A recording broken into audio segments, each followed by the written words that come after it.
Me escutas quando clamo, acalma o meu pensar,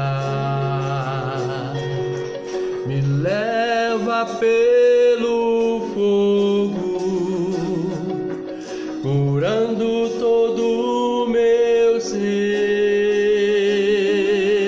Confio em ti, confio em ti. Creio que tu és a cura, creio que és tudo para mim.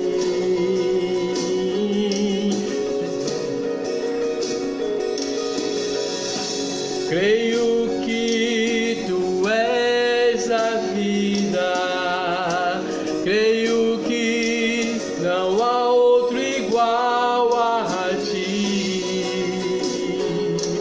Jesus, eu preciso de ti.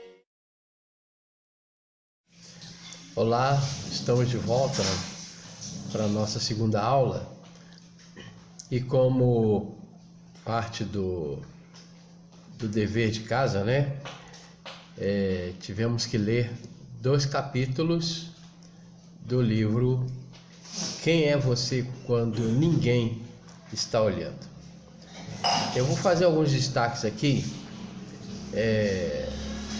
porque não dá para a gente comentar o livro todo, né? Mas algumas coisas são importantes a gente destacar. O primeiro destaque vai ser sobre o capítulo 1, que fala do caráter. É uma coisa que o autor fala aqui, que no livro, que essa palavra caráter, ela quase não aparece na Bíblia. Então vou citar aqui algumas versões aonde ela aparece. Lembrando que a Bíblia, ela foi escrita em grego, o Novo Testamento foi escrito em grego, Jesus falava em aramaico e o Antigo Testamento foi todo em hebraico, de forma que a tradução se deu de várias formas, entendeu? E foi João Ferreira de Almeida, entendeu? Ele era um padre, mas um padre protestante, ou seja, ele passou a viver a vida cristã de forma diferente do que a Igreja Romana ensinava, ou ensina até hoje, não é? E ele escreveu, ele fez a tradução para o português, certo? Então, várias palavras não vão casar, né, com essa palavra caráter, entendeu? Mas na interpretação, que é diferente de tradução, que tradução é quando você pega uma palavra e você traduz, você fala, você usa uma palavra idêntica, uma palavra que queira dizer a mesma coisa. Agora, a interpretação é diferente. A interpretação ela dá sentido, ou ela muda o sentido, ou ela aproxima mais do sentido do idioma a respeito. Por isso que a gente não acha na Bíblia tantas palavras que tantas vezes a tradução caráter. Mas na Bíblia King James atualizada, que é essa aqui que eu estou usando, ganhei do Caleb, né? Um ótimo presente, apesar de várias traduções que eu tenho em casa, mas nela a palavra caráter aparece apenas 9 vezes. Já a tradução da Almeida Revista e Atualizada, Almeida porque foi traduzida por ele, revista ou revisada, porque olharam os termos em português para aproximar, para colocar nos termos que nós conversamos de uns anos para cá. E atualizada porque procurou-se rever todas as traduções, né? Aliás, se rever o original para ver se as traduções estavam encaixadas. Então, na Almeida revisada ou revista e atualizada, só se acha a palavra caráter 3 vezes. Na nova tradução da linguagem de hoje, ela aparece 10 vezes. Na nova versão internacional, essa é uma versão que procura dar o mesmo sentido ao texto em todos os idiomas. A palavra caráter aparece apenas 6 vezes. Na nova versão transformadora, 14 vezes. Você vê que essa nova versão transformadora é uma versão que quer realmente, ela quer simplesmente fazer com que as pessoas venham se ater da verdade do céu, da verdade da Bíblia, certo? Então a nova versão transformadora, olha que aqui eles já conseguem interpretar os textos e achar 14 palavras que podem ser traduzidas como caráter. Já na Almeida,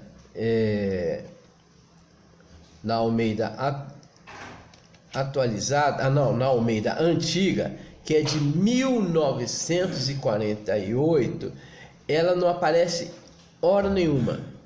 Na Almeida antiga, ela não aparece, essa palavra caráter não aparece. Também não aparece na Almeida revista e corrigida, também não aparece na Almeida, na nova Almeida atualizada, entendeu? Tem a revista, tem a versão nova Almeida atualizada, que é nova porque agora já mudou como nós tivemos uma reforma na nossa gramática, né? Então, por causa dessa reforma gramatical, é a última, né, reforma que teve no nosso país. Então, escreveram então a nova Almeida atualizada. Por quê? Porque agora ela está com essa versão ela traz essa reforma do português, né, do português brasileiro, certo? Então nessa só aparece a palavra caráter apenas 3 vezes, certo? Dando essa explicação, então vê que essa questão da palavra caráter, se você for ouvir nos jornais, nos telejornais e tal, dificilmente vai ver alguém falando sobre caráter, mas essa palavra deveria ser empregada o tempo todo, entendeu? Mesmo porque essa palavra ela engloba o comportamento moral, ou seja, é o modo como o modo como agimos quando ninguém está olhando, certo? Então, o caráter faz com que quando ninguém está olhando, quando ninguém sabe o que nós estamos fazendo, nós vamos agir daquela mesma forma. Então, por isso que dizem assim, fulano tem um bom caráter, ciclano tem um mau caráter, porque é a forma como ele age quando ninguém está olhando. Então, caráter não é o que fizemos, mas sim o que somos, entendeu? Então, quando falar que você é um bom caráter, é o que você é, não é o que você faz, certo? Não é pelo que você faz. Então, os traços de caráter em extinção são 4, é o que nós vemos no livro. Existem 4 traços que estão em extinção. E você vai olhar à sua volta, você vai olhar para dentro de você, você vai olhar dentro da sua família, você vai olhar no seu trabalho e você vai ver que estão em extinção a coragem, a disciplina, a visão e a persistência. Então nós vamos comentar sobre isso no decorrer do livro. Nós vamos ver os comentários a respeito desses 4 traços que estão em extinção. O que é força de caráter? É o amor firme, o amor com ternura, o amor sacrificial e o amor radical. Então nós vimos no livro essas 4 forças de caráter, certo? E nós vimos falar sobre o amor firme. O que é o amor firme?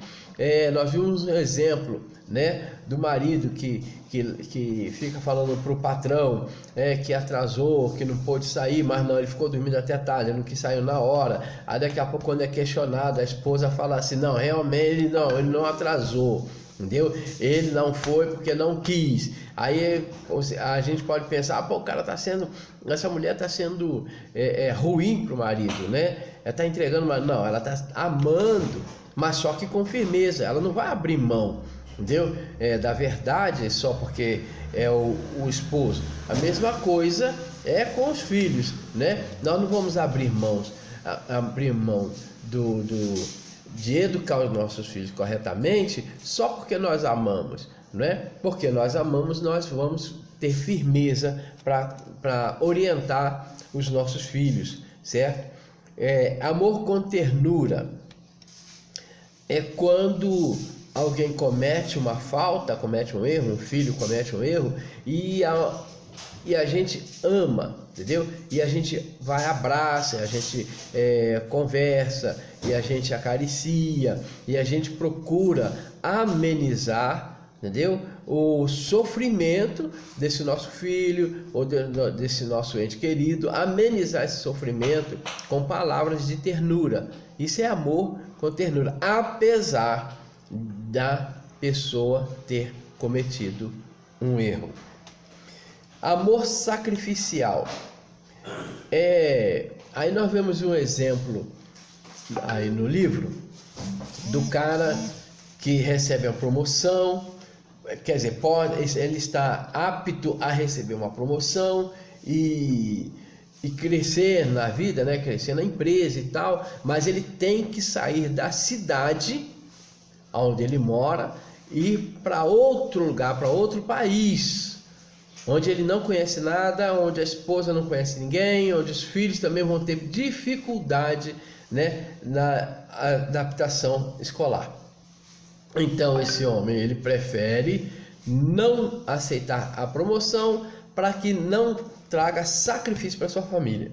Então esse é um amor sacrificial, entendeu? É quando a pessoa se sacrifica pelo outro, pelo ente querido, pela sua casa, pela sua família, certo? Para que a sua família ou a sua casa, seus parentes não venham a ter maior sofrimento. Ele prefere pagar um preço alto, de perder alguma coisa, de deixar de ganhar alguma coisa, entendeu? De ser alguma coisa, justamente em favor de alguém. E o amor radical.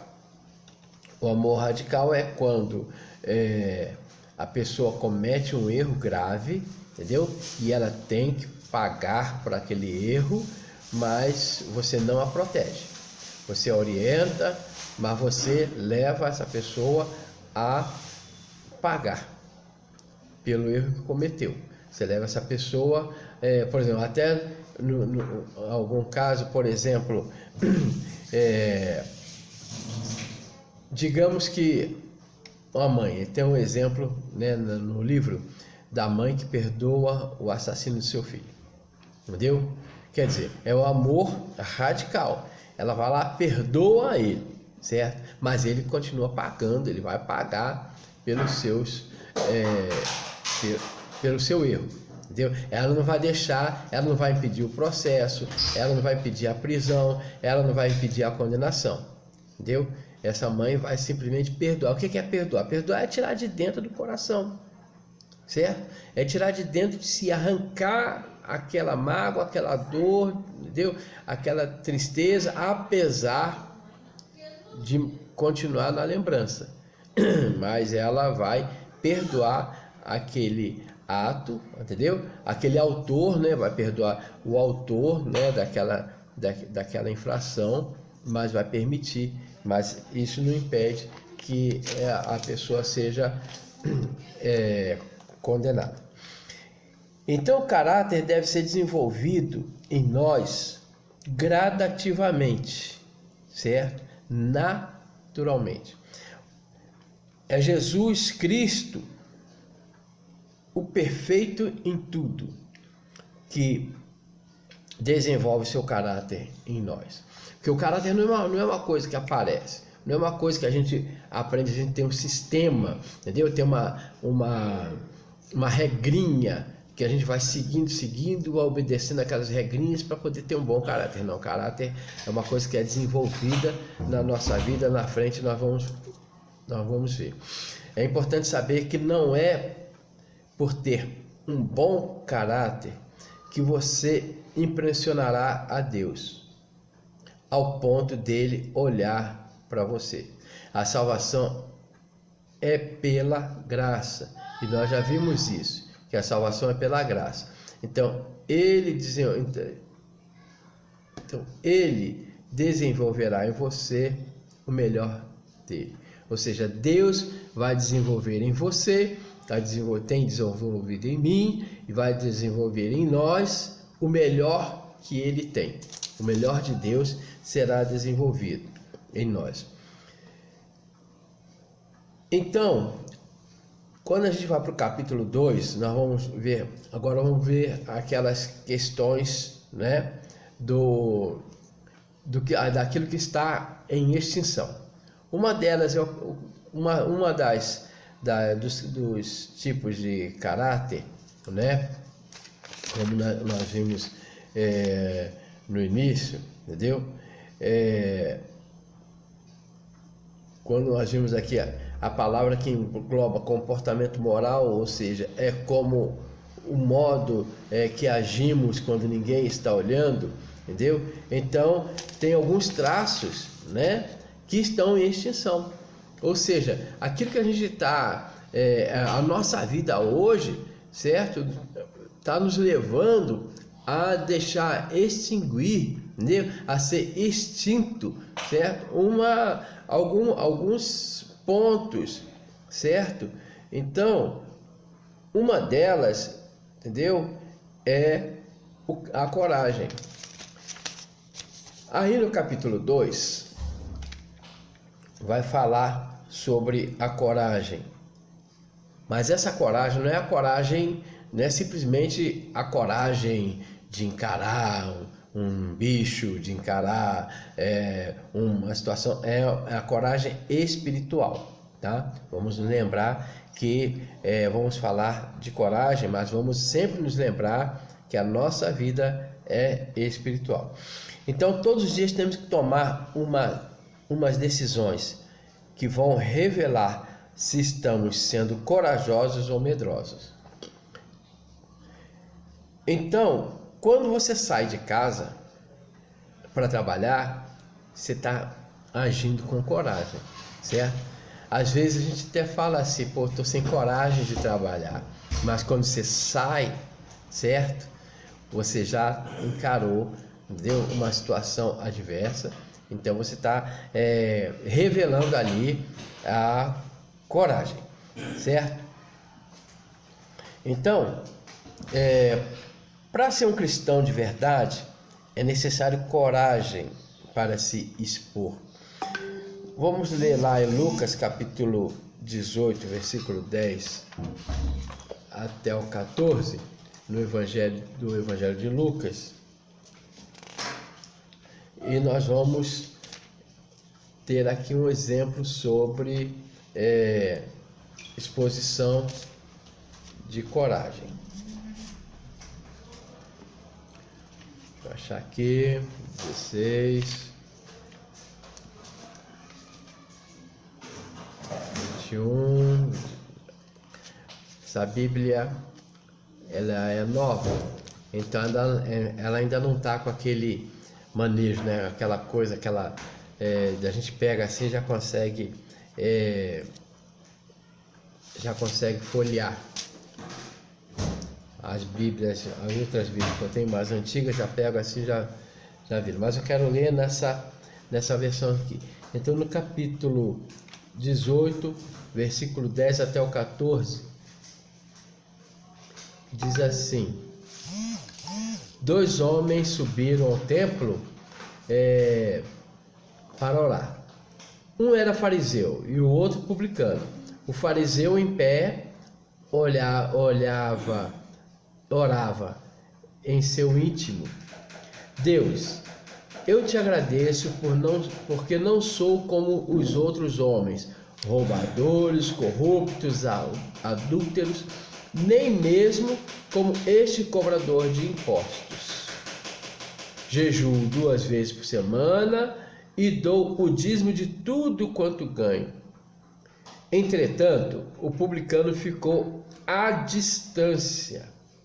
Ele sequer ousava olhar para o céu, mas batendo no peito confessava: ó Deus, sê benevolente para comigo, pois sou pecador. Eu, Jesus falando, vos asseguro que este homem e não o outro foi para a sua casa justificado diante de Deus, porquanto todo aquele que se vangloriar será desprezado, mas o que se humilhar será exaltado. Fariseu e publicano. O fariseu, ele tinha a responsabilidade, os fariseus tinham a responsabilidade de zelar pela Torá, pelo cumprimento da Torá. O que é a Torá? É a Bíblia, né? O Novo Testamento da Bíblia, entendeu?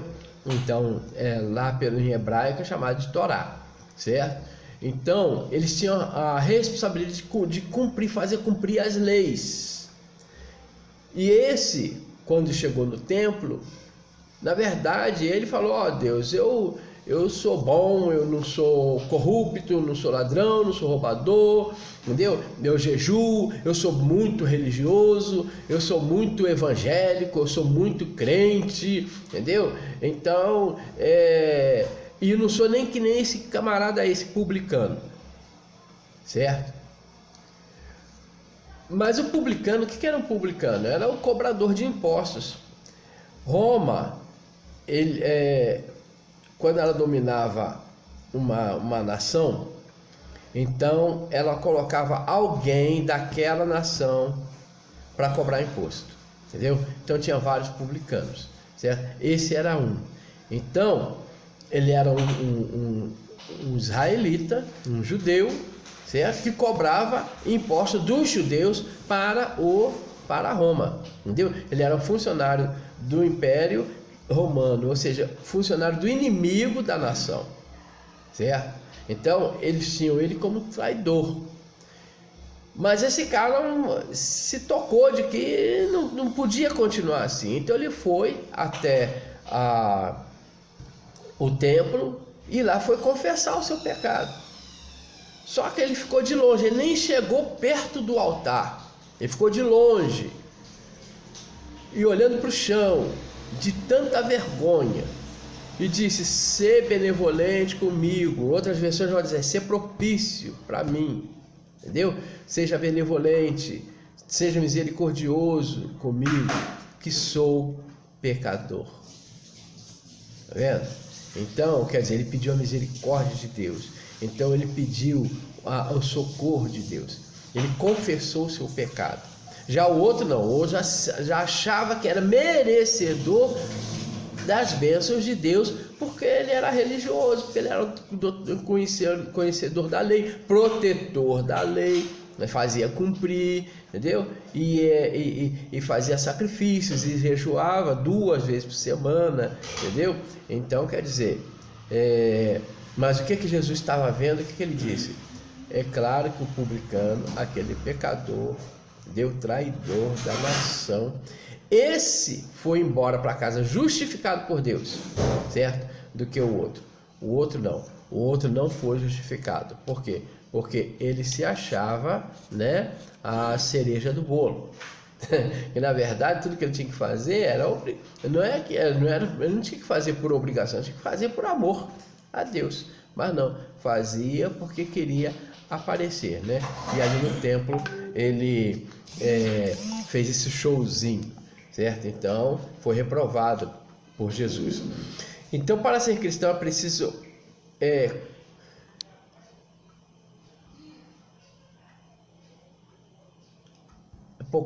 para ser cristão, precisa ter coragem para seguir em frente, certo? Experiências da brincadeira dos olhos vendados, você já ouviu falar? Você já teve alguma experiência? Já viu essa brincadeira? Que alguém venda os olhos do outro e o outro tem que andar procurando desviar-se das coisas, né? Ele tem que andar uma certa distância e tem que confiar que nos amigos que estão dizendo vai para a direita, vai para a esquerda, certo? E tem gente que não confia mesmo, tem gente que vai arrastando o pé e esticando a mão, tentando apalpar no vento e não confia. Agora outros não, outros já confiam no amigo que está falando, vai para a direita, vai para a esquerda. Então ele quer realmente transpor aquela dificuldade estando vendado, né? E ele vai seguindo a orientação, ele confia, certo? Então nós vimos no vídeo anterior, certo, sobre o Indiana Jones, né, que ele se entregou, certo, para poder atravessar aquela ponte invisível, né? Ele se entregou, ou seja, ele confiou tanto a ponto de entregar a própria vida e confiando, acreditando que ele poderia chegar do outro lado, entendeu? Seja o que Deus quiser. Então, no nosso caso, confiar em Deus é a mesma coisa. Se nós temos que ter coragem para confiar, coragem para seguir em frente, a partir daquilo que nós aprendemos na Bíblia Sagrada, a partir daquilo que Jesus nos ensina, a partir daquilo que Deus quer que nós façamos. Então, tem que ter coragem para confiar, tem que ter coragem. E só confia quem tem coragem, só tem coragem quem confia. Então Paulo nos ensina a andar por fé e não por vista. Lá em 2 Coríntios, no capítulo 5, versículo 7, ele diz que nós temos que andar não é pelo que nós vemos, entendeu? Então já está bem explicado aí.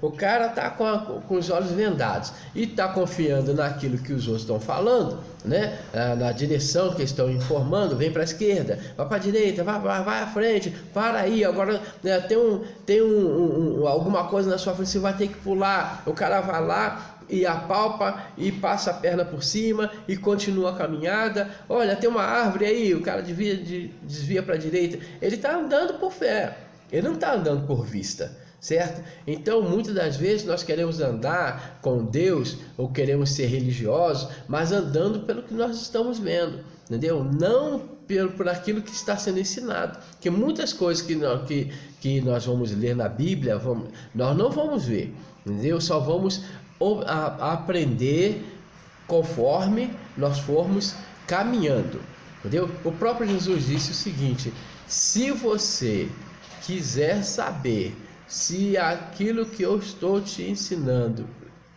vem de mim mesmo, que aí ele está falando como homem, ou se vem de Deus, então pratique, certo? Então, quando nós praticamos a palavra, é que nós vemos que realmente nós estamos caminhando com coragem, com confiança, e aquilo que está sendo orientado realmente está surtindo efeito. Então, Provérbios, o rei Salomão, ele fala em Provérbios que nós devemos nos lembrar de que Deus nos leva por caminho perfeito, por caminho plano. Está lá em Provérbios capítulo 3, versículo 6, que ele diz que Deus nos levará pelo caminho, certo? Então, se Deus vai nos levar pelo caminho, então quando nós entramos numa nova vida, podemos confiar que Deus vai nos conduzir de forma a não errarmos.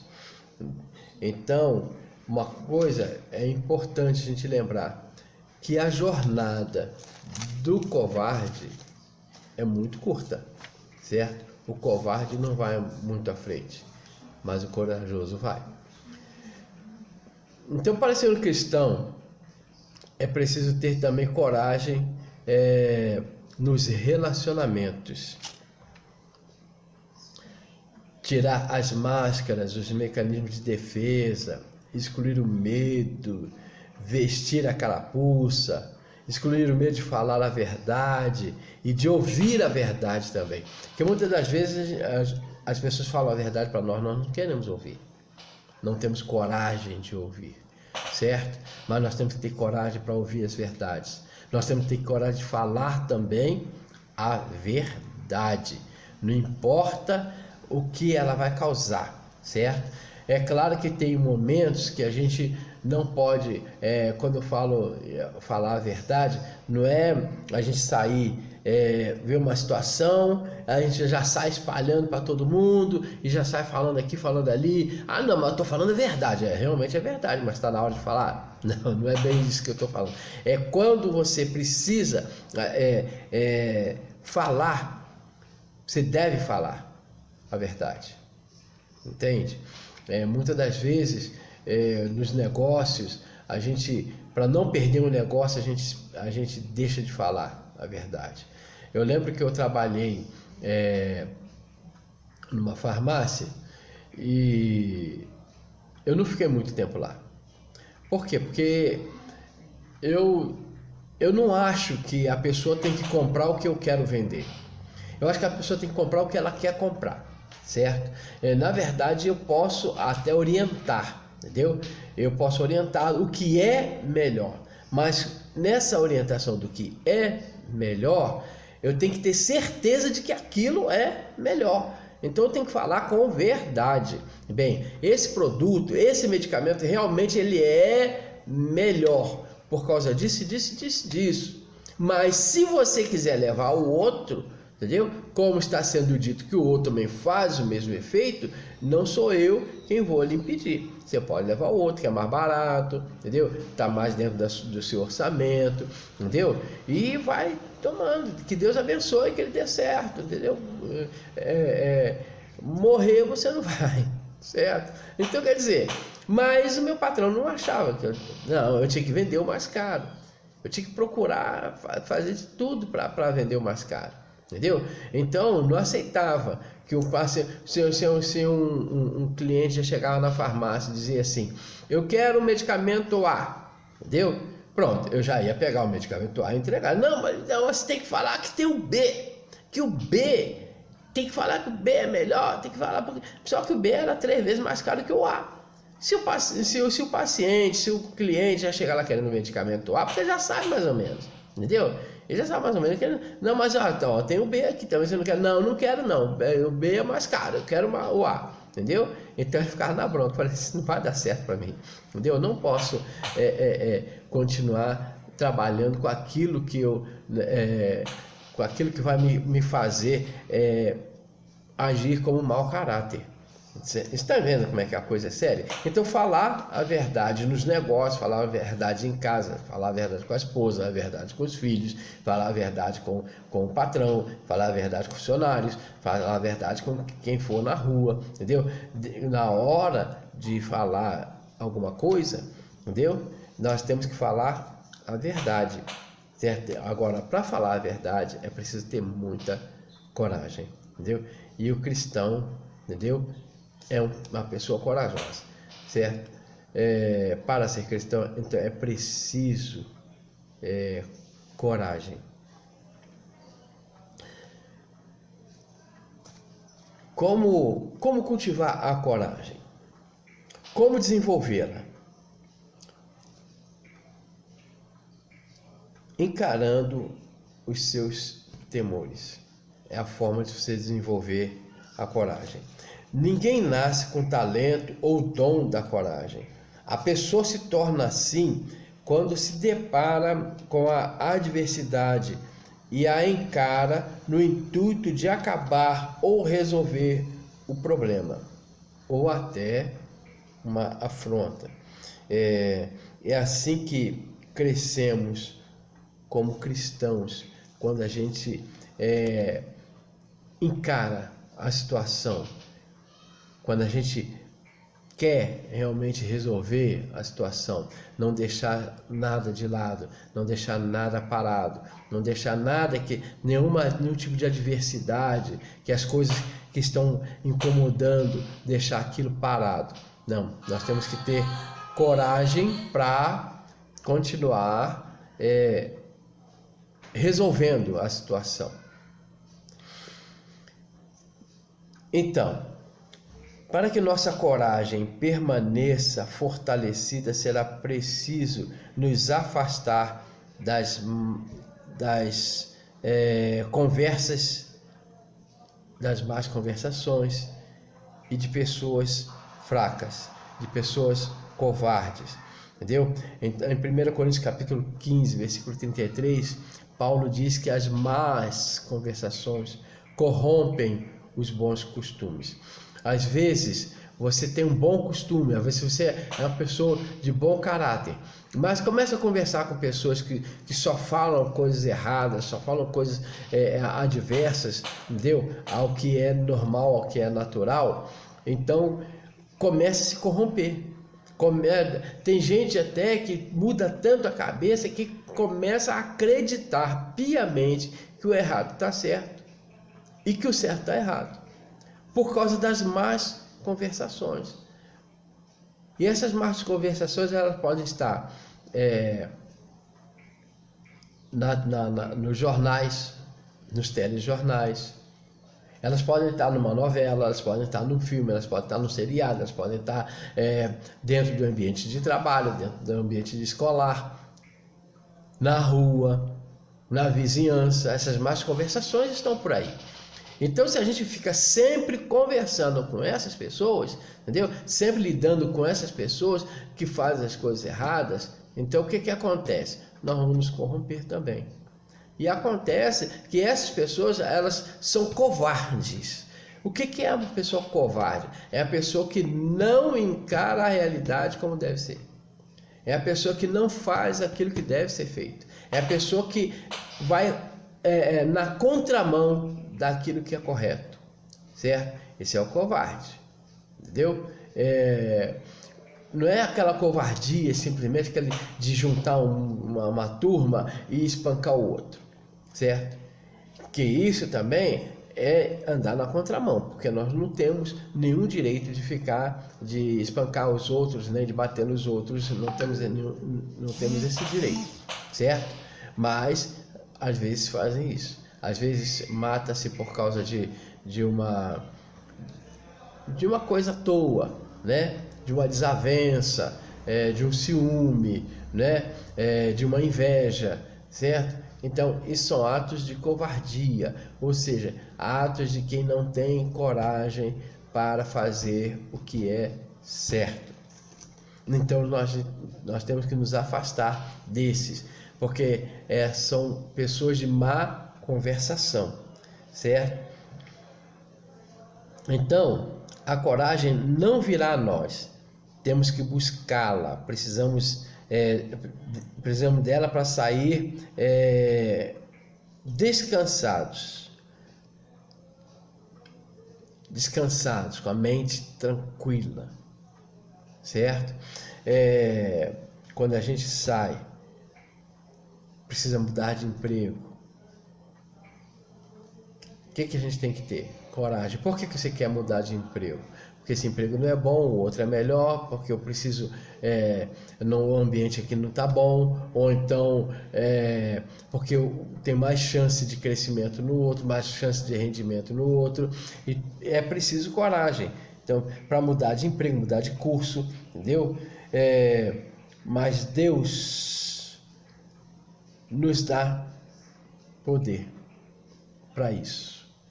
Porque, 2 Timóteo capítulo 1, versículo 7, Paulo diz o seguinte, que Deus não nos deu um espírito de medo, mas Deus nos deu um espírito de poder. E quando a gente exercita a nossa coragem, estamos exercitando um poder, certo? E quando exercitamos a nossa coragem na vida espiritual, estamos exercitando o poder de Deus em nós. Estamos exercendo o poder de Deus em nós. Estamos permitindo que o poder de Deus atue na nossa vida.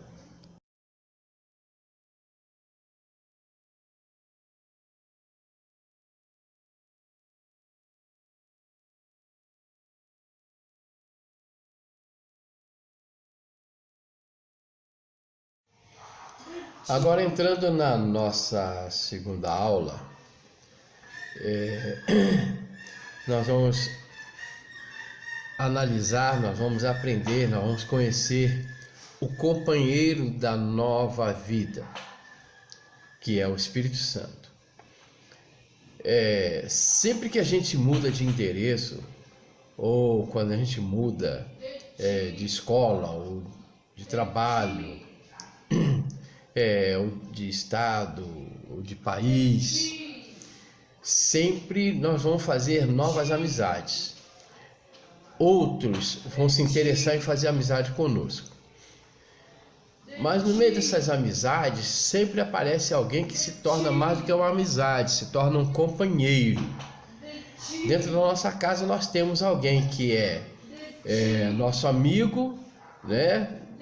Pode ser esposa, pode ser os filhos, pode ser o cônjuge, mas dentre todos, alguém é um verdadeiro ou uma verdadeira companheira, um verdadeiro companheiro. Quando nós passamos para a nova vida em Cristo, então nós também adquirimos um companheiro. Na verdade, nem somos nós que o adquirimos, é Ele quem nos adquire, que passa a andar conosco, que passa a viver conosco, certo? O companheiro. O que é um companheiro? Um companheiro ele é muito mais do que um colega, ele é muito mais do que um amigo, ele é muito mais do que um parente. O companheiro, ele não somente acompanha, ele não somente está do lado, mas ele ajuda, ele orienta, ele se esforça por nós, entendeu? Ele é aquela pessoa que a gente pode sempre contar, não só nos momentos de dificuldade, mas até nos momentos de alegria. Porque nós temos algumas pessoas que sempre quando estamos em dificuldade nos socorrem, certo? Mas depois do socorro vai embora. E tem outros que estão sempre com a gente nos momentos mais alegres, mas na hora da dificuldade também mete o pé, certo? Mas o Espírito Santo de Deus, ele está sempre, em todo momento, não só nos momentos bons, mas também nos momentos difíceis, e vice-versa, certo? Então, o novo companheiro que nós temos nessa nova vida é o Espírito Santo. Ele passa a habitar em nós e ele passa também a nos orientar, entendeu? Nós vamos ver na Bíblia que ele vai ser chamado de Consolador. Eu costumo dizer sobre o Consolador. O que é um Consolador? Vamos ver, vamos usar o exemplo de um velório, né? É um exemplo meio que pesado para esse momento, mas olha só, mas isso é uma realidade. Nós vamos a um velório e vemos as pessoas que chegam ali e oferecem seus préstimos, seus pêsames, né? Seus sentimentos para a pessoa que está ali enlutada, né? Para as pessoas, né, que estão enlutadas ali, certo? Mas quem é daqueles que realmente é o Consolador? O Consolador é aquele que se mexe para fazer um café, toda hora está querendo ajudar aquelas pessoas, vai na casa da pessoa, arrumar as coisas, arrumar a roupa, entendeu? Acompanha, leva atrás. Esse é o Consolador. Essa é a pessoa que está consolando, certo? Porque realmente ela está ajudando aquele enlutado, aquela enlutada, aquela família enlutada, ou aquelas pessoas enlutadas. Ela está ajudando, está fazendo um pouco mais do que simplesmente dizer: eu estou aqui e eu, meus pêsames, meus sentimentos, minhas condolências. Ela está fazendo muito mais, certo? Então o Espírito Santo de Deus, ele é o consolador, porque ele faz um pouco mais, ele faz muito mais por nós, entendeu? Aquilo que nós não conseguimos fazer, ele faz. Aquilo que nós não sabemos, ele ensina. Aquilo que nos entristece, ele nos alegra, nos leva à alegria, certo? Então, o novo companheiro que nós adquirimos quando mudamos de vida, ou seja, quando assumimos uma nova vida em Cristo, se chama Espírito Santo. Ele é o nosso companheiro.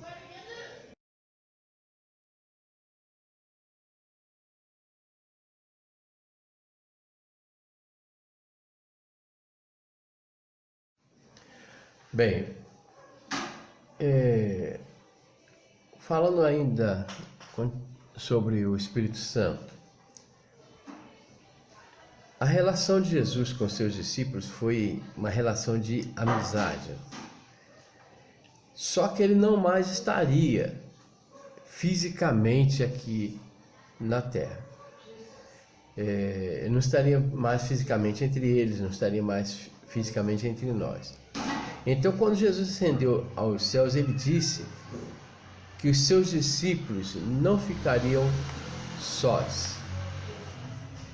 Então disse Jesus: e eu pedirei ao Pai, e ele lhes dará outro conselheiro para estar com vocês para sempre, o Espírito da verdade.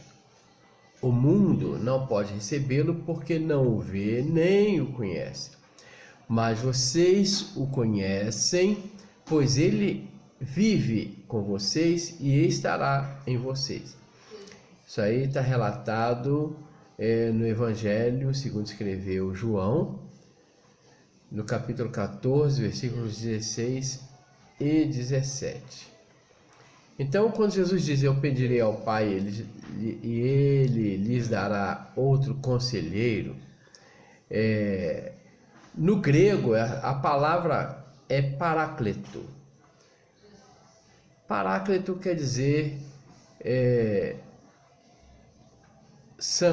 quer dizer companheiro, quer dizer conselheiro, quer dizer ajudador, consolador, certo? Todas aquelas qualidades que eu falei antes, né? No vídeo anterior. Então, Jesus disse que pediria ao Pai, e o Pai lhes daria outro conselheiro. Em outras versões vai dizer outro consolador. Quer dizer, então é alguém que vai estar sempre junto. Essa ideia de conselheiro, antigamente os reis, entendeu? E os governantes, né? Eles tinham sempre aquela pessoa ao lado que os ajudava a tomar decisões, certo? Pessoas sábias que ajudavam o rei ou o governante a tomar as decisões. E até hoje usa-se esse tipo de serviço, né? De pessoas que são aptas para aconselhar, pessoas que têm noção de muita coisa, de vários tipos, sobre vários assuntos. Então essas pessoas, elas nos aconselham, né? Elas nos orientam. Eu já fui conselheiro de vários líderes, como também tive vários conselheiros quando estive na liderança em algum trabalho, certo? Por quê? Porque não tem como a gente não domina tudo, a gente não consegue enxergar todas as coisas. E cada pessoa vê num prisma. E com respeito à vida em Cristo, com respeito à nova vida em Cristo, não tem como, não tem ninguém mais habilidoso, com maior facilidade, que tenha maior conhecimento das coisas do céu, senão o próprio Deus. Então, quem ele mandaria? Ele mandaria o Espírito Santo, o seu Espírito Santo. Para quê? Para nos aconselhar, para nos encaminhar, para nos orientar, para nos reprimir quando estamos dando passos errados, certo? Para nos animar quando estamos desanimados, entristecidos, nos alegrar. Então, quando Jesus subiu ao céu, saiu da forma física do meio da terra, do meio dos seus discípulos, ou seja, do meio de nós. Então, ele já deixou determinado, já deixou afirmado que o Senhor Deus nos daria outro conselheiro. E nas versões que tiver escrito conselheiro, você vai ver que o C de conselheiro está com letra maiúscula, o que representa ser algo, ser alguém divinal, certo? Se estiver consolador, você também vai ver com letra maiúscula, que representa ser alguém divinal, certo? Então é um nome próprio, não é simplesmente uma qualidade, um adjetivo, é uma pessoa, certo? É o próprio Deus, entendeu? Quem determina, quem libera, quem envia o Espírito Santo para estar conosco. E olha que Jesus diz: mas vocês o conhecem, pois ele vive com vocês e estará em vocês. Quem tem a nova vida em Cristo, quem já está vivendo uma nova vida em Cristo, está vivendo essa vida porque o Espírito Santo de Deus já está com esta pessoa, certo? Então é claro que a experiência, certo? Ela vai sendo adquirida à medida que essa pessoa vai vivendo a sua vida em Cristo.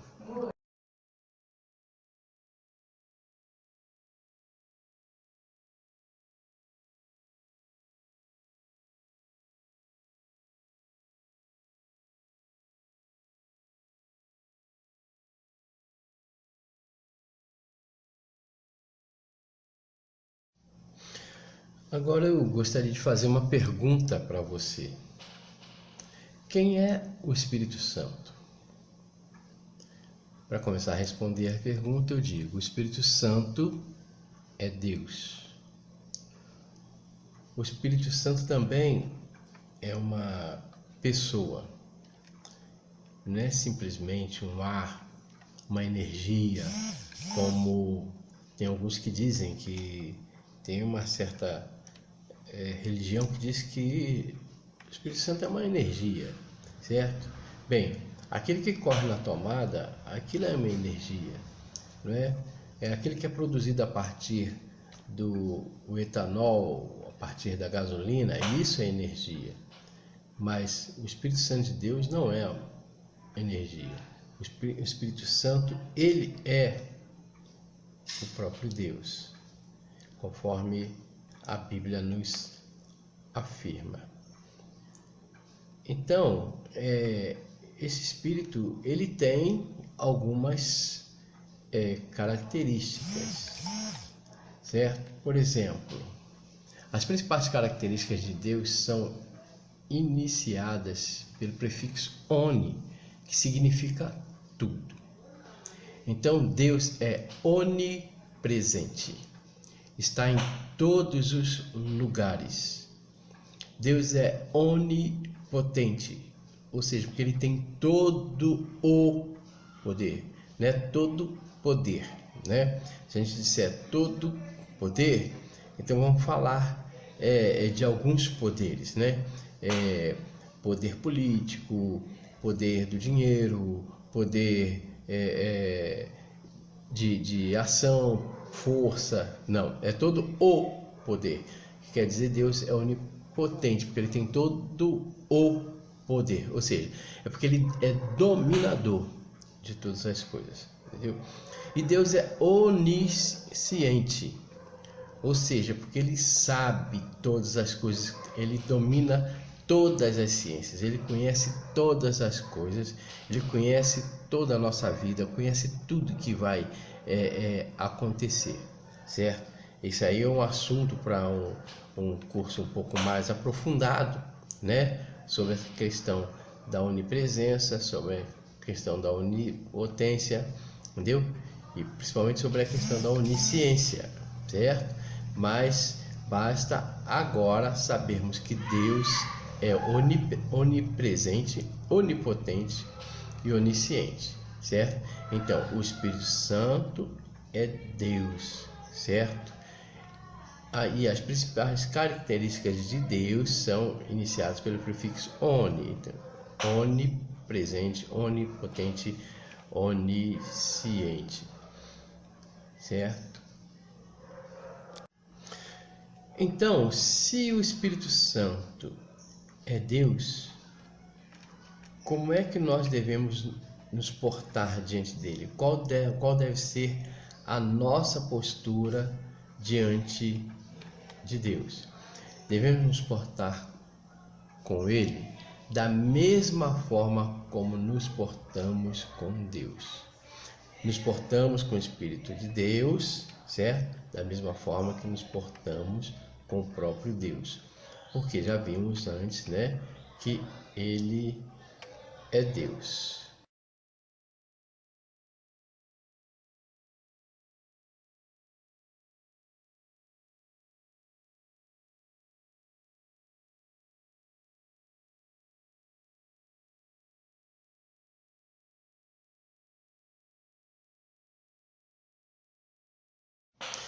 Estamos dizendo que o Espírito Santo é Deus. Mas o Espírito Santo também é uma pessoa. Pessoa não se refere apenas a carne e osso e sangue, né? Um corpo humano, entendeu? Um humano. Pessoa é todo aquele indivíduo que tem algumas características, certo? Que as identificam como tal. Então, quais são as características de uma pessoa? O que faz você pensar que um ser vivo é uma pessoa? Como é que... O que faz de um ser vivo, né? Essa é a pergunta mais correta. O que faz de um ser vivo uma pessoa? Vamos lá. Então, 3 características principais de uma pessoa são a capacidade de amar, a capacidade de se emocionar e a capacidade de desejar, certo? Então, a capacidade de amar, a capacidade de se emocionar e a capacidade de desejar é o que faz a gente entender que ali está uma pessoa. Nos dias de hoje, as pessoas estão valorizando muito os animais, principalmente cachorrinho, certo? Na verdade, tem alguns cachorrinhos que gostam muito de afago, são leais, né? São mais apegados ao dono, entendeu? Então muitos até querem comparar um animal como uma pessoa, como um ser humano, certo? Mas só que o animal, ele não ama, certo? Ele tem uma relação de interdependência, certo? Ainda que ele goste de ser acariciado, mas é porque ele tem esse instinto, né? De ser acariciado, porque é como se é mais suave ele ser acariciado do que ele com a própria pata, por exemplo, um cachorrinho, com a própria pata se coçar, certo? Parece que ele tem a capacidade de se emocionar, mas na verdade o que ele tem é algo instintivo. Por exemplo, se um cachorro se afasta do dono, então o instinto dele vai levá-lo a sentir a falta do cuidado, do cuidador, entendeu? Ou seja, é porque ele precisa se alimentar, ele tem que comer, ele tem que beber água, ele tem que dormir em algum lugar, entendeu? Então ele sente isso, entendeu? Ele está sempre ao lado do dono por causa dessa questão, entendeu?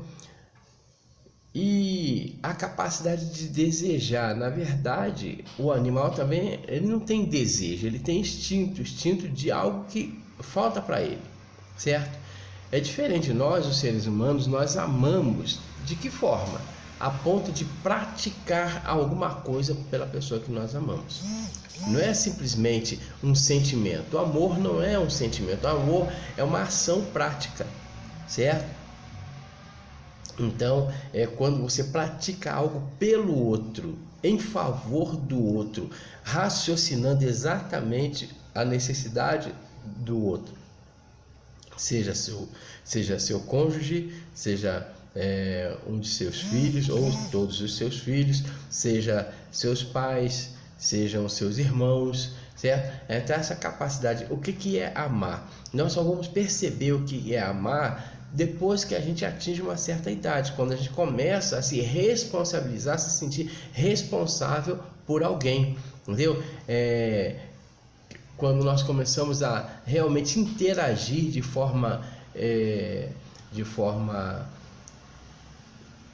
eficaz, de forma responsável por alguém, aí nós vamos perceber, saber exatamente o que é amar, entendeu? E a capacidade de se emocionar, por exemplo, quando você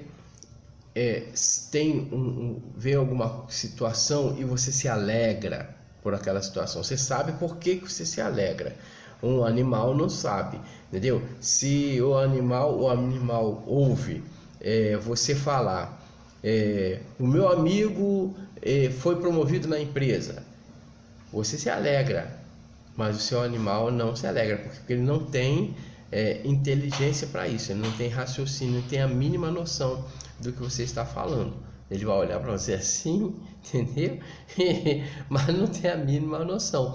Mas você tem, então você se alegra. Da mesma forma, quando acontece alguma coisa ruim com você e você se entristece, certo? Você pode sentir raiva, você pode sentir rancor, você pode sentir ódio, certo? Isso tudo são emoções, certo?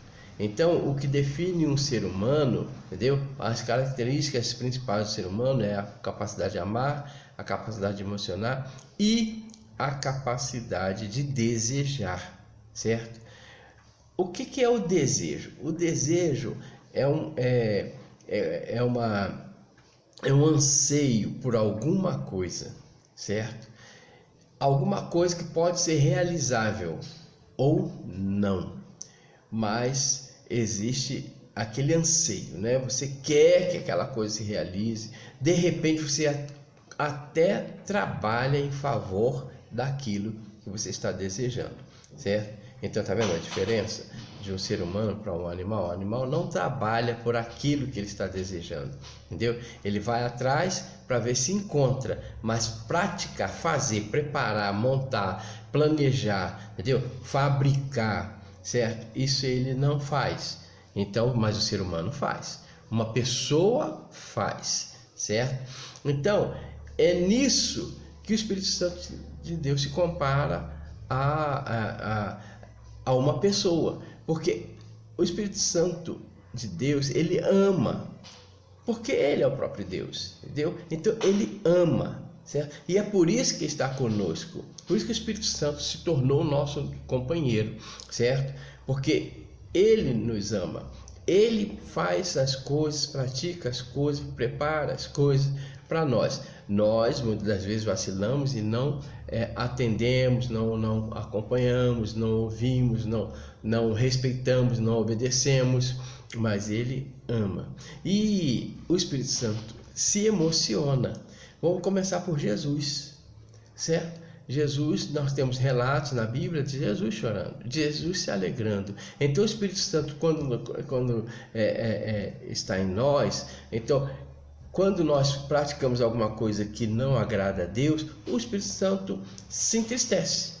e nós sentimos uma angústia, nós sentimos, olha, alguma coisa está errada, acho que eu fiz alguma coisa errada, certo? O que é isso? É o Espírito Santo, entendeu? Se emocionando em você, certo? Quando você quando recebe uma bênção de Deus, recebe alguma coisa de Deus, quando você vai ler uma palavra na Bíblia e que você sente aquela alegria, aquela coisa transformadora dentro de você, é o Espírito Santo de Deus se emocionando em você, certo? A Bíblia fala que o Espírito de Deus, ele interage com o nosso espírito, ele se comunica com o nosso espírito, entendeu? Ele testifica com o nosso espírito que somos filhos de Deus, entendeu? Então aí tem também a capacidade de desejar. Então quando nós vamos à Bíblia, nós vamos ver que tudo aquilo que está orientado e que Deus espera de nós, o Espírito Santo de Deus espera de nós, certo? Então ele deseja que nós cheguemos num determinado nível, que nós obedeçamos, que nós façamos a vontade de Deus, entendeu? E Paulo ainda diz assim que nós não devemos entristecer o Espírito Santo. Então, se o Espírito Santo é uma pessoa, qual deve ser a nossa atitude? Qual deve ser a nossa postura diante dele? Entendeu? Então devemos nos portar com ele da mesma forma como nos portamos com as pessoas, certo? Se eu me porto com as pessoas com educação, com carinho, com amor, com dedicação, certo?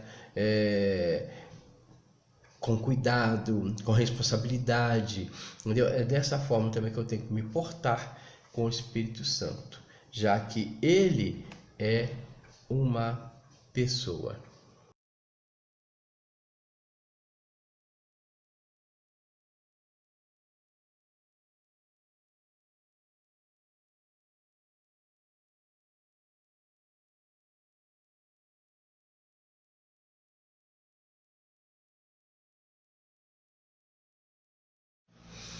Então, para terminar, qual o papel do Espírito Santo na vida cristã? Vamos então conhecer o que o Espírito Santo faz. Nós vamos conhecer através de textos bíblicos. É ele quem nos converte a Cristo. Em João capítulo 16, versículo 7 a 11 diz o seguinte: mas eu lhes afirmo que é para o bem de vocês que eu vou. Ou seja, Jesus dizendo que era para o bem dos discípulos que ele iria, que ele iria para o céu, certo? Mas eu lhes afirmo que é para o bem de vocês que eu vou. Se eu não for, o conselheiro, que já falamos, que é o Consolador, que é o Espírito Santo, não virá para vocês. Mas se eu for, eu o enviarei. Quando ele vier, convencerá o mundo do pecado, da justiça e do juízo. Do pecado, porque os homens não creem em mim. Ou seja, os homens não creem em Jesus, ou seja, não seguem a Jesus. Da justiça, porque vou para o Pai e vocês não me verão mais. Por que justiça aí, que ele vai para o Pai? Porque na verdade ele veio de lá, certo? Veio simplesmente para fazer a obra de redenção, de entregar sua vida pelos pecadores, de orientar sobre a verdade de Deus, porque até ali eles viviam pela lei, pela Torá. E a Torá, na verdade, mantinha sempre as pessoas acusadas de pecado, nunca redimia as pessoas do pecado, certo? Então, quando o Senhor Jesus veio, ele veio para trazer vida com abundância, para trazer o perdão de Deus, certo? Morrer na cruz para nos resgatar, porque nós estávamos condenados. Então ele veio para morrer na cruz para nos resgatar, entendeu? Da condenação eterna. Então, claro, depois de feito esse serviço, certo? Ele voltaria para o Pai, era o que era mais justo, certo? E do juízo, porque o príncipe deste mundo está condenado. Ou seja, o que é a justiça? É a coisa certa, é a coisa equilibrada a se fazer, é a coisa correta a ser feita, certo? E o que é juízo? O juízo aí já é uma sentença, já é uma condenação, já é uma aplicação da lei como pagamento do que se fez de certo ou de errado, certo? Então, o juízo aí já vem a ser a sentença dada para aquele que estava andando contrário à vontade, à orientação de Deus. Ou seja, porque o príncipe desse mundo já está condenado. Ou seja, então, o que o Senhor Jesus está querendo dizer aqui? Que enquanto as pessoas estiverem andando conforme o sistema do mundo, entendeu? Ela vai estar sempre agregada, sempre aliada ao príncipe deste mundo, que é Satanás, certo? E o Senhor Jesus vem nos resgatar disso. Ele opera em nós a contínua transformação de vida, certo? Aí nós vamos ver isso em Gálatas capítulo 5, versículo 22 e 23, que diz assim: mas o fruto do Espírito é amor, alegria, paz, paciência, amabilidade, bondade, fidelidade, mansidão e domínio próprio. Contra essas coisas não há lei. Ou seja, não existe lei que nos proíba de amar, não existe lei que nos proíba de sermos alegres, não existe lei que proíba existir a paz, a paciência, a amabilidade, a bondade, a fidelidade, a mansidão e o domínio próprio. Não existe lei que condene isso, certo? Não existe lei que promova também isso, certo?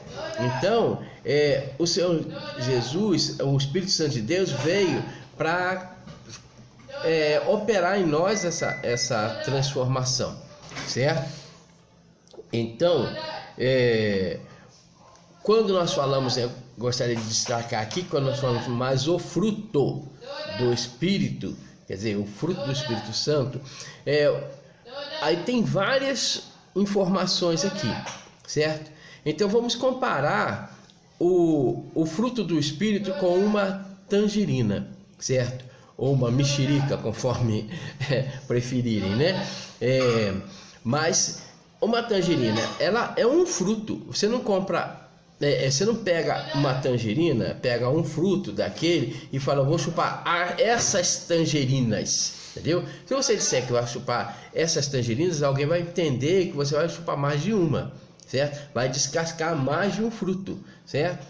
Mas não, ele fala, mas o fruto do Espírito. Então, e você fala, a tangerina tem vários gomos. Então, cada um dessas qualidades, né? O amor, a alegria, a paz, a paciência, a amabilidade, a bondade, a fidelidade, a mansidão e o domínio próprio, cada uma dessas é um gomo do fruto do Espírito. Todas essas coisas juntas, elas formam o fruto do Espírito. Então, é uma coisa que nós precisamos desenvolver em nós para que o fruto do Espírito apareça, seja notado em nós, certo? E ele, o Espírito Santo, nos capacita a compartilhar a fé. Então, o Senhor Jesus, quando ele subiu para o céu, diz a Bíblia que ele estava entre 500 irmãos, tinha aproximadamente 500 irmãos, pode ser um pouco mais, pode ser um pouco menos, mas dá essa informação de que havia 500 irmãos naquele momento.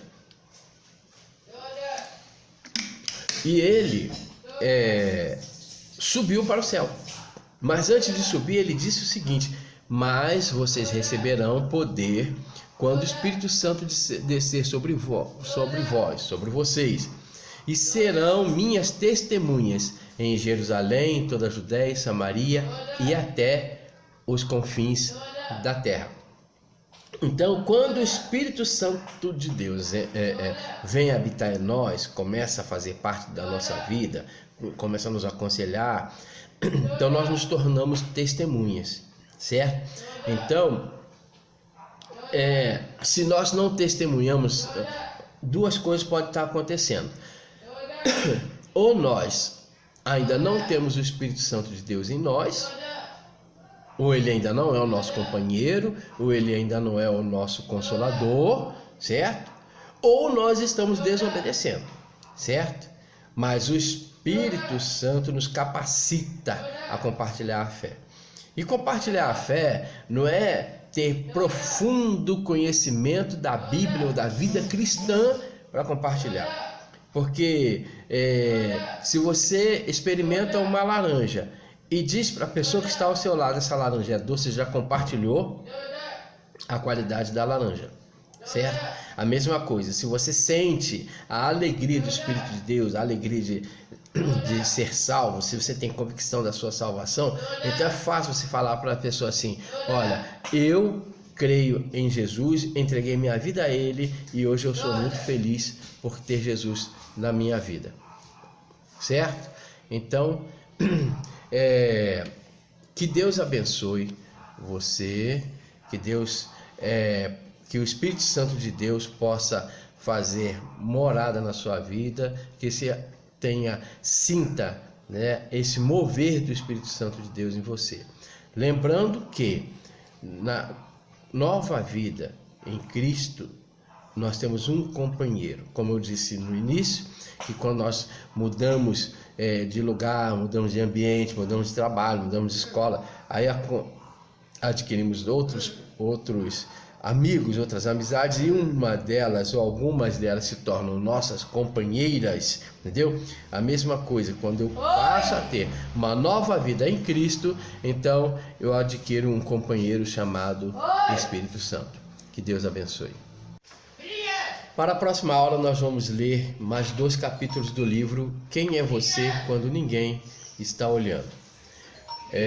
O capítulo 3, que fala da disciplina, alcançando sucesso através do adiamento da autossatisfação, e o capítulo 4, que fala sobre visão, enxergando além do óbvio. Mais 2 itens, né, daquelas características do caráter, né, que estão em extinção, certo? A disciplina e a visão.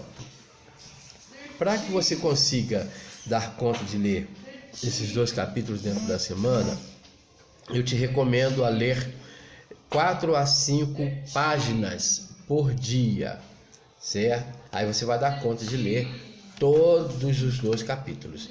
É interessante que você faça a leitura, porque agora estamos tratando de uma nova vida. Uma nova vida. Se você não tinha costume de ler, se você não gostava de ler, então agora é uma nova vida. E isso vai criar em você o hábito também de ler a Bíblia, certo? Que é o instrumento, que é a bússola para a nossa vida, para a vida cristã, certo? Então, lendo também esse livro, você vai vai olhar para dentro de você e você vai ver o que você precisa corrigir na sua vida pessoal, certo?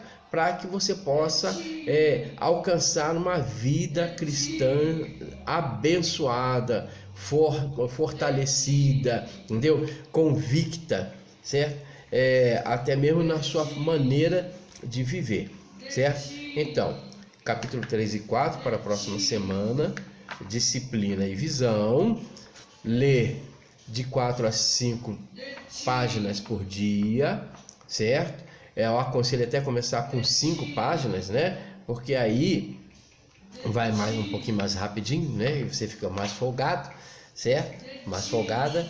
E aí na próxima aula nós vamos comentar sobre este livro. Um abraço, Deus abençoe.